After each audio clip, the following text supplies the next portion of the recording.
Señor esté con ustedes. Del Santo Evangelio según San Mateo. Un día salió Jesús de la casa donde se hospedaba y se sentó a la orilla del mar. Se reunió en torno suyo tanta gente que él se vio obligado a subir a una barca donde se sentó, mientras la gente permanecía en la orilla. Entonces Jesús les habló de muchas cosas en parábolas y les dijo: una vez salió un sembrador a sembrar, y al ir arrojando la semilla, unos granos cayeron a lo largo del camino. Vinieron los pájaros y se los comieron. Otros granos cayeron en terreno pedregoso, que tenía poca tierra. Ahí germinaron pronto, pero la tierra no era gruesa. Pero cuando subió el sol, los brotes se marchitaron y, como no tenían raíces, se secaron. Otros cayeron entre espinos, y cuando los espinos crecieron, sofocaron las plantitas. Otros granos cayeron en tierra buena y dieron fruto, unos 100 por uno, otros 60 y otros 30. El que tenga oídos, que oiga. Después se le acercaron sus discípulos y le preguntaron: ¿por qué les hablas en parábolas?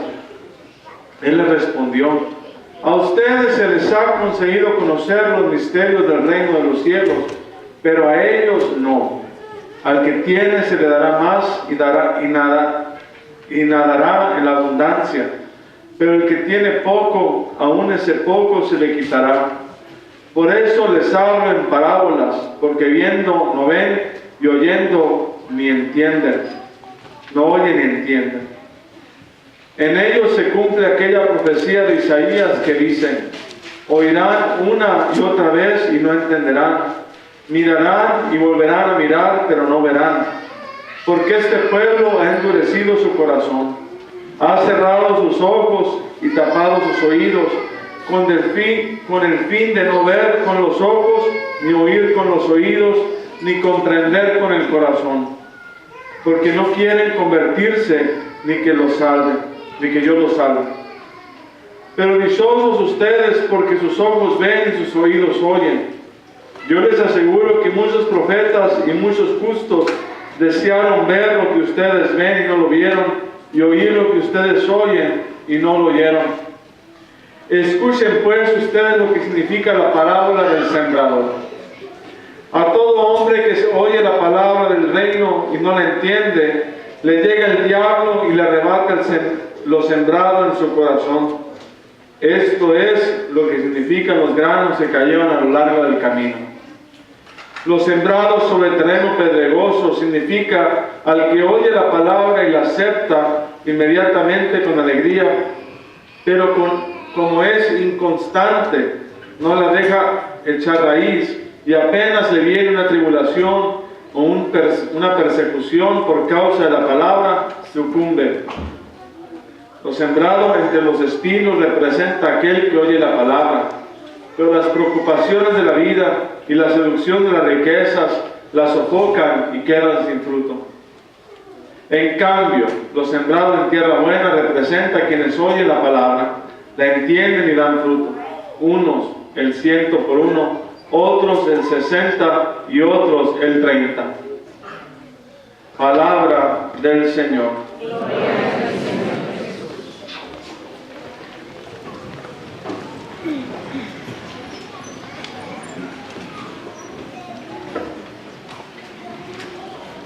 La creación entera gime, y también nosotros, los que poseemos la primicia del Espíritu, gemimos interiormente. Cada ser humano, el alma de cada ser humano, todos los seres humanos, se encuentra gimiendo por la venida del Señor. Es como los campos, como la tierra fértil. Todo ser humano quiere recibir la semilla de la palabra de Dios. No existe en la tierra nadie en imagen de Dios que no desee más que recibir la palabra de Dios. ¿Cómo recibimos la palabra de Dios? Está al centro del Evangelio de este domingo. El protagonista del Evangelio es la semilla. El sembrador va y siembra la semilla con abundancia. Jesucristo es el sembrador. La palabra de Dios es la semilla. Y esta semilla va en abundancia, es decir, nomás la arroja libremente para ver dónde cae. No es un sembrador tacaño, sino que es Dios que en abundancia siembra. ¿Para qué? Para que crezca en abundancia. Sabiendo que hay semilla que va a caer en un lugar que no es fértil. La semilla aún así cae y el sembrador la deja ir. La pregunta obviamente que nos surge a nosotros es ¿qué tipo de terreno tenemos en nuestro corazón? El Señor es muy específico porque en este pasaje nos da la explicación de la parábola y básicamente nos reta a ver qué tipo de corazón tenemos para que la palabra pueda echar raíz y la palabra pueda dar frutos. No es tanto en Jesucristo, sino en cada uno de nosotros, cómo está el terreno en nuestro corazón. Ya Jesús le da una interpretación a la parábola, pero la pregunta que le hacen los apóstoles, los discípulos a Jesús, es importante para nosotros meditarla. ¿Por qué les habla en parábolas? ¿Por qué Jesús habla en parábolas? Puede decir uno, para que entiendamos, no más fácil. Las parábolas, analogías, metáforas, las historias que usa Jesús son precisamente para invitarnos a acercarnos a Él. Jesucristo es la parábola de Dios. Es decir, es un símbolo. Así como el sembrador, la semilla, la tierra simbolizan Jesucristo, la palabra, el individuo. Jesucristo habla en parábolas. El Papa Benedicto hace una pequeña reflexión sobre este hecho y nos invita a ver al mismo Jesucristo en ello. ¿Por qué les habla Jesús en parábolas? A diferencia de cómo le habla a los discípulos. Y Jesús nos lo explica en el Evangelio, cuando habla a los discípulos, a ustedes se les ha concedido conocer los misterios del reino de los cielos, pero a ellos no. Hay gente que simplemente no le cae el reino. Simplemente no le cae el Evangelio, no lo entiende. La palabra de Dios, ¿por qué ir a misa el domingo? ¿Por qué los sacramentos? ¿Por qué bautizar? ¿Por qué casarse? No le cae el 20. Jesucristo está refiriendo precisamente, hay gente que conoce la palabra, pero el corazón no se ha convertido. Entonces, el Evangelio, el llamado de Dios, se oye como no le cae el 20, no lo entienden.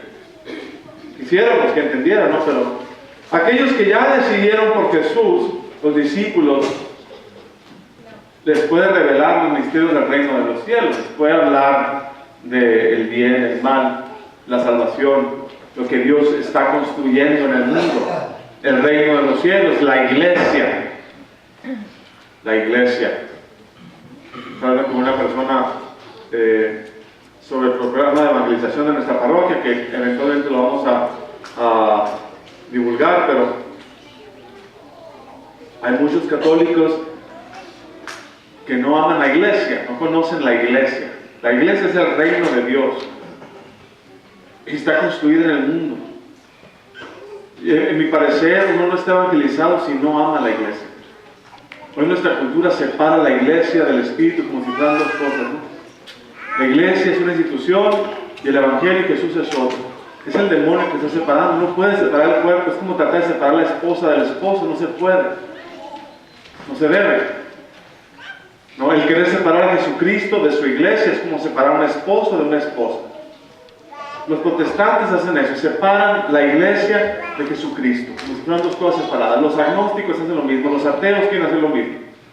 Muchos dicen, no, es que yo soy espiritual, pero no soy religioso. No puede haberlo. Jesucristo se entrega por su iglesia, es una persona.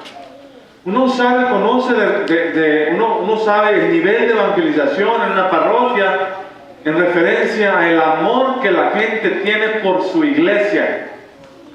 El pueblo de Dios, no habla de los edificios, sino el pueblo de Dios. Ustedes que vienen casi todos los domingos, yo sé quiénes son porque ellos siempre se sientan en el mismo lugar. No, es más, sé cuando no vienen porque está vacía la silla. Hace rato estaba alguien parado afuera porque no sé dónde sentarse porque le quitaron el asiento. No se pasa donde llegas tarde. O sea que ahorita nos sentas en otro lugar y eso es una reacción en cadena porque ahora tiene que moverse esta persona a otro lado. Pero son los fieles. No son perfectos, no somos perfectos. Los que venimos a misa somos pecadores. Pero conocemos la palabra de Dios y es por eso que estamos aquí. Reconocemos la presencia de Jesús en el sacramento y por eso estamos aquí. Porque amamos a la iglesia, así con todos sus defectos. A un obispo le dijeron, después de tanto escándalo que hay en la televisión sobre los curas, los obispos, ¿cómo puede uno seguir siendo católico? Le hicieron a un obispo, le preguntaron, y el obispo responde, la iglesia es mi esposa y tiene cáncer y no la voy a abandonar. Ese es el amor con la iglesia. Que aun cuando haya células cancerosas en la iglesia, uno reconoce que es la esposa de Jesucristo y la sigue amando. Es unos corazones fértiles que aman a la iglesia aun con todos sus defectos y sus personajes. Aquí en este cuarto, en esta asamblea, también hay células cancerosas, pero sabemos, aquí está una, pero sabemos que es la iglesia de Jesucristo, y uno ama la iglesia de Jesucristo porque sabemos que está ahí. Y empieza a echar la palabra empieza a echar raíces y empieza a crecer en cada uno de nosotros. Pero hay gente que no le cae el 20, no le entiende.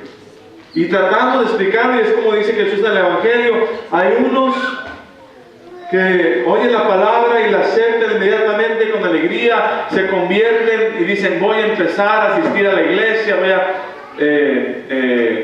con alegría y entusiasmo, pero es inconstante, no le deja esa raíz, y apenas viene una tribulación o una persecución y muere. Yo veo eso en los retiros. No, me dicen, vemos a los evangelistas, ¿no? a los pentecostales, ¿cómo le dicen? Tienen sus asambleas, 60,000 personas en un estadio rezando, cantando. Dicen, para que la iglesia no hace eso. En verdad no saben qué hacen los 60,000 todo el año. Ese día fueron ahí, pero no sabes cómo va la vida de ellos. No, los problemas que traigan cada persona, cada individuo, como un párroco, un pastor, reconoce su rebaño. Ahí no hay rebaño, ahí es nomás una masa de gente. Pero, vamos a veces vamos a retiros, asambleas, y sale uno con el espíritu, andan muy entusiasmados, como dice Jesús. Pero nomás sucede algo, una división. Ven la iglesia que no es perfecta, los miembros no son perfectos, se pagan de mal humor, lo que sea, y muere la fe, así. Muere la fe así de rápido. ¿Por qué? Porque no había raíz. No amaban a Jesucristo, no amaban a la iglesia. Simplemente era parte del borlón. Hay otros, que dice el Evangelio, que son inconstantes, que dice, les sembraron de los espinos, las preocupaciones de la vida, la seducción de las riquezas, las sofocan y quedan sin fruto. Otra vez, no dio raíz. Entre espinas, no crece. Sin embargo, hay aquellos que caen en tierra buena, que oyen la palabra de Dios y da fruto. Es ahí donde Jesús nos reta a cada uno de nosotros para ver cómo recibimos la palabra de Dios. El Papa Benedicto nos dice, el método de Jesús son las parábolas. ¿Por qué nos habla en parábolas? Porque quiere distinguir entre la gente y sus discípulos. A los discípulos en secreto les habla y les explica lo que es el reino de Dios, la iglesia. A otros les habla en parábolas.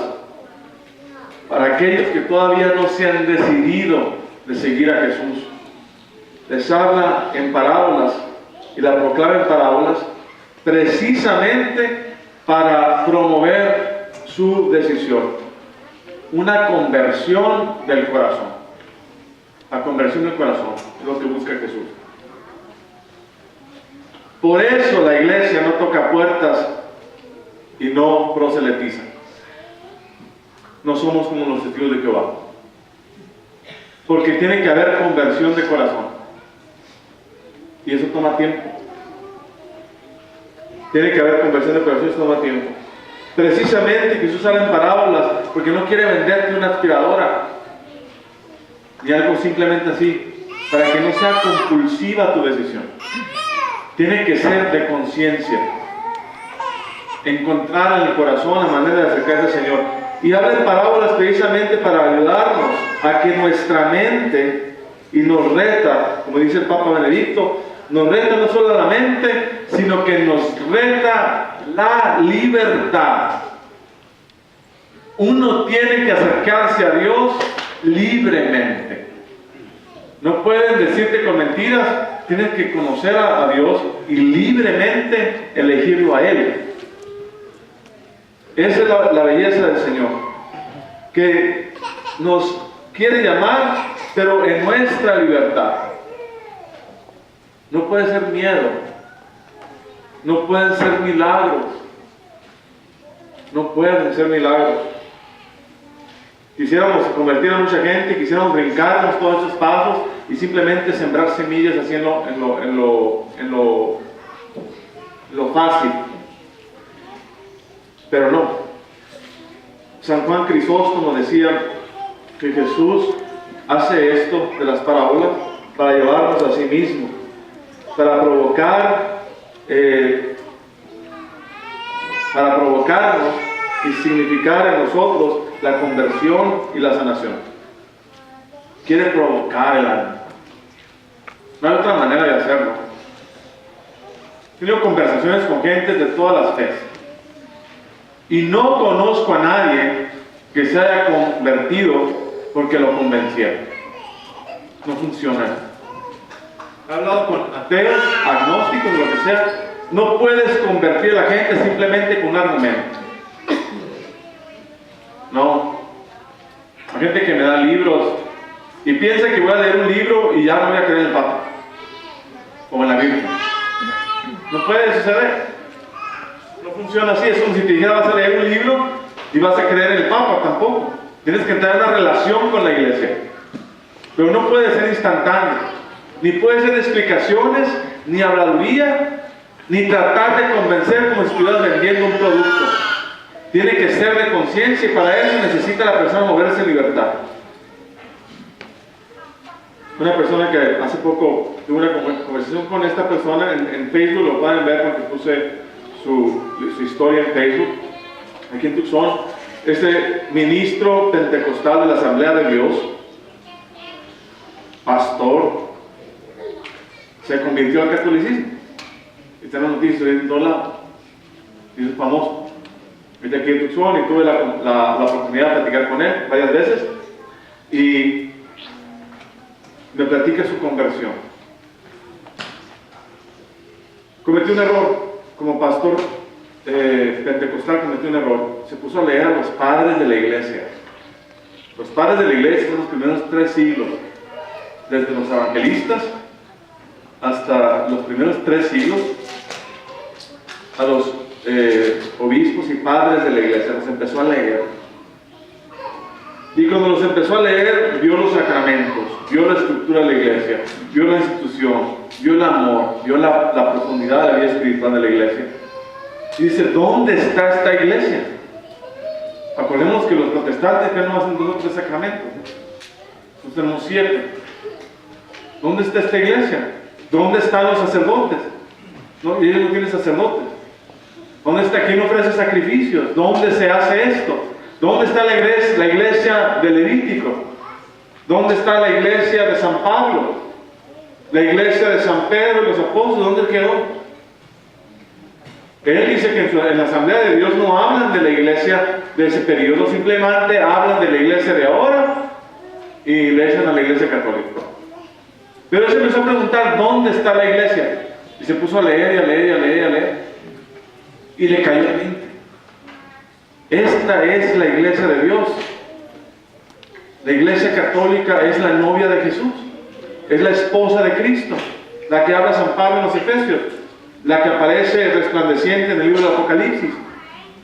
Esta es la iglesia católica.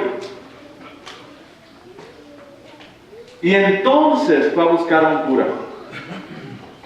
Su conciencia se movió primero y luego fue a buscar a la iglesia para que lo aceptara. Y se convirtió él, su esposa, sus hijos y 20 miembros de su congregación. Se hicieron católicos. Todos. Ahora este tiempo. Pero ¿qué fue lo que pasó? No fue el ajetreo, no fue el pleito, no fue la legata.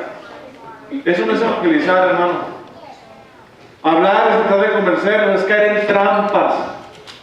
Viene un pariente y te dice, ¿por qué los católicos creen en la Virgen? No contesten.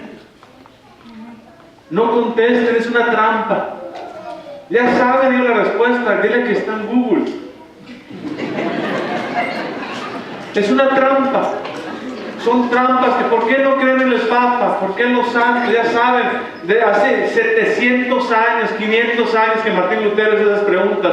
Y ustedes creen que la iglesia no las ha contestado miles de veces. No les cae el 20. No entienden la fe de la iglesia, el movimiento, la asociación apostólica. No les cae el 20. Tiene que ser el Espíritu Santo, tiene que hacer un trabajo, no nosotros. Pero ahí vamos. Una prima me preguntó que si, por qué la iglesia da misas y que no sé qué. No caigan en la trampa. Es idéntico que los fariseos. ¿Qué hacían los fariseos? Ponían a Jesús a prueba y le preguntaban, ¿puede uno comer o hacer esto en el sábado? Ya sabía la respuesta, ¿para qué preguntan? ¿No?